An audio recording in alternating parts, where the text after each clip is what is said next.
He's still on Sherdog.com. I'm here with Jornel Lugo, who fights on the prelims of Bellator 232, which happens this Saturday at the Mohegan Sun Resort and Casino in Uncasville, Connecticut. Jornel, how you doing? Doing great, man. Feeling good. Ready to cut weight. Get the worst part over with. What I want to do, I want to back up a little bit. I want to say why we're doing this interview. And you really impressed me by what you did. We had the Bellator Media Day. We got all the biggest names. You got Paul Daly, Marty McDonald, all these guys are set up, scheduled to talk with us. I get a tap on the shoulder that say, hey, you want to interview someone? Interview me. I'm fighting on the prelims, and I'm gonna be the next big thing. And I said, you know what, man? As a guy who believes I hustle in the MMA media scene, I like a guy who hustles, has some confidence. So, man, props to you for getting your name out there and getting some attention for a fight that honestly, no one knows about. Probably your family's paying attention, John Douma's family's paying attention, not that many. So props to you, man, for getting that attention. Thanks, man. It's all about being the first one in, the last one out, being proactive. So that's what I try to do. Yeah, just a little backup. I mean, we were going to do it live then. They got cut on time. They kind of moved us around. Guys were on a schedule. I said, I'm going to make sure I find this guy. We're actually in the lobby right now, right in the main entrance of Mohegan Sun. We're doing it right now. So, I mean, I'm really glad that I ran into you. This is perfect. I appreciate it. That's like God's timing right there. I just so happened to be walking by, go to the sauna, and poof, you popped up. We thought you were probably ducking us afterwards because you only got in trouble. I actually mentioned you about 5 times. I said, I don't really know much of that guy. I said, I'll be honest, I said, that guy could go nowhere, but I respect the hustle and I respect that. So I'm going to go make sure I find that guy and get talk to him. So let's talk about your match. You got John Douma. John Douma is known, basically he's known for one fight. On the New England scene, a lot of people know him, but on the national scene, he was the guy that was supposed to get brought in to lose to Mike Kimbel, and that didn't happen. He actually got the upset, got this first round submission. But there's a little backstory between you and him. You just told me that you and Mike are boys, like that. You train together. He's moved down to Florida to train with you. Like, how long have you known Mike? Yeah, well, I'm about a year or almost a year older than Mike.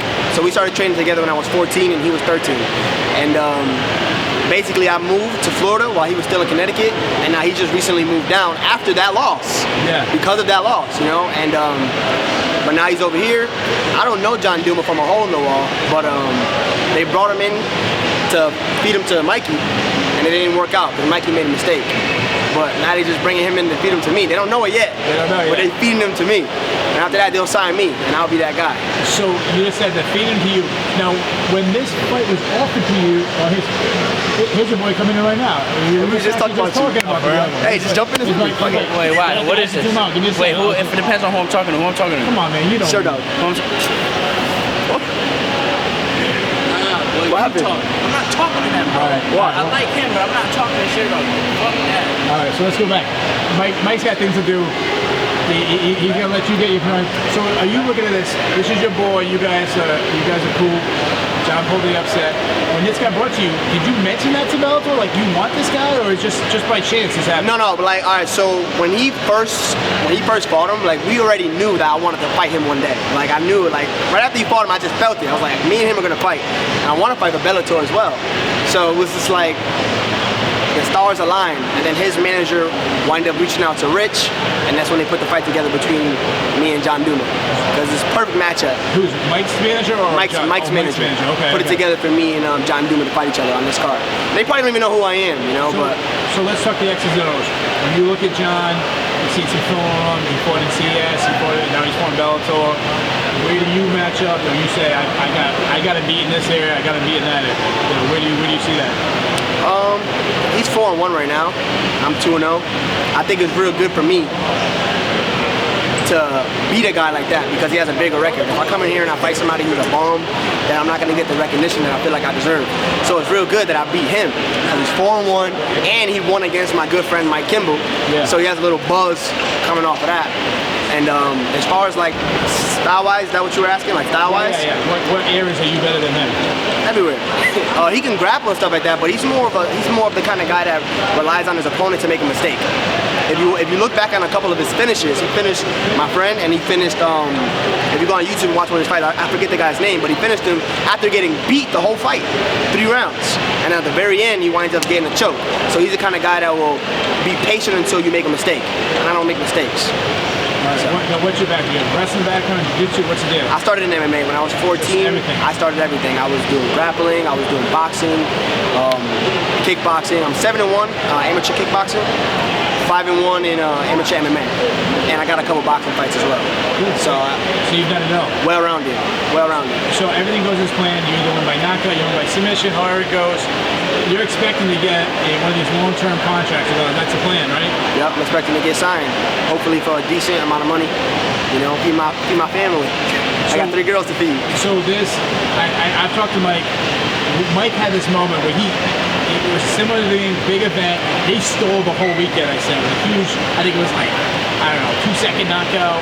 I mean, is there a way that you can, now you got 2 events, you got big names, you got the welterweight Grand Prix going down with Roy McDonald, Doug Cena, you got all the big names, Frank Mir, Roy Nelson, Paul Daly, huge mega names. Is there any way, what do you have to do so everyone's talking about you and you steal on the weekend? Well, yeah, like I gotta pretty much go out there and stop him, but not only that, there's one thing I like about, you can get a finish, but a bad thing will happen sometimes if you do get like a 6-second knockout, is that everybody would say it's a fluke, and then they start calling you a hype train.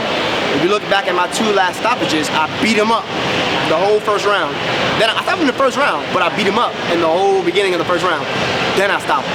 So if I go out there and I school him the whole first round, then put him away, I don't care if it's the first round, second round, or third round, but it'll show like I'm just that much better. Not only did I beat him up, I stopped him. Or not only did I just stop him, but I beat him up the whole time. Because like I said, remember when I mentioned before, he gets beat up, then he'll get a finish. He'll get lucky and get a finish. But I want to beat you up, then finish you. Kind of like how Henan Barral did to, TJ did to Henan Barral. You watch that fight? Yeah. 5 rounds of a beatdown. Yeah, that's what you. Then he stopped him. That's what you have to do. So there's no doubt. You want to make him suffer. Leave no doubt. So they know I'm that man. So is your prediction a late round, 3rd round, TKO, submission? That your prediction? I don't know if it's gonna be a stoppage or a submission, but I'm gonna school him and I'm gonna be beating him the whole time. You know. If Mike watches this video, what's your message? I mean, not Mike. If John watches this video, what's your message to John? I'll be ready because I'm not gonna be making any mistakes. So you're gonna need to bring more to the table than capitalizing on my mistakes. No offense to you, I don't know you, but. Even though it's on the prelims, you're going to be in a big arena, packed out house. Also, a lot of the hardcore fans are going to tune in, they're going to watch the Bellator prelims. It's kind of the most attention you're going to get in your career so far to this point. Thank God. What are those fans going to be saying about you the following day? They're going to be saying he's handsome, he can fight, he's entertaining, he can speak well. This guy's the full package. Good luck to you, man.